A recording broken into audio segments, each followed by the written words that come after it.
Okay, now we're going to learn how to subtract decimals. The first step is always to line up your decimals. Then you subtract as you normally would, and sometimes that does mean you have to add zeros as placeholders, and then you bring your decimals straight down into your difference. So let's say we had the problem 15 and 500ths, and we're subtracting 1.5. Okay, so the first step does say to line up our decimals. So we're going to do 15 and 500ths minus 1 and 5/10. Okay, and if it helps, add a 0 here as a placeholder so that you can see that that should be a 0 that you're taking away from the 5.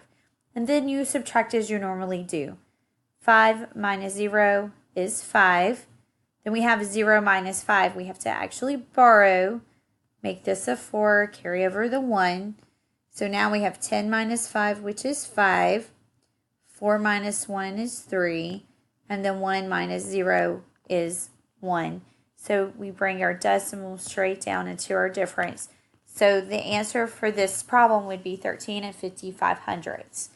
So let's try a different problem, but let's say now we have the whole number $21 or 21, and we are subtracting 5 and 75/100ths.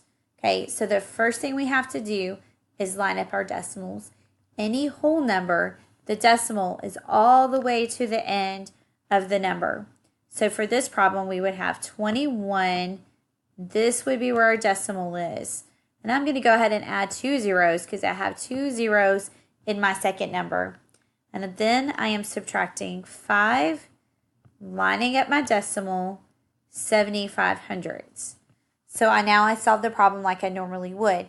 I have to actually come over here to this one and borrow from it because I can't borrow from anything before I get there. And that's going to make this a 10. But I also need this other one to be a 10. So I have to borrow again, making this number now a 9, and this is a 10. So now I can subtract 10 minus 5 is 5. 9 minus 7 is 2. Then I've got a 0 over here, so I have to borrow again from this 2, make it a 1, make this a 10. 10 minus 5 is 5, and 1 minus 0 is 1.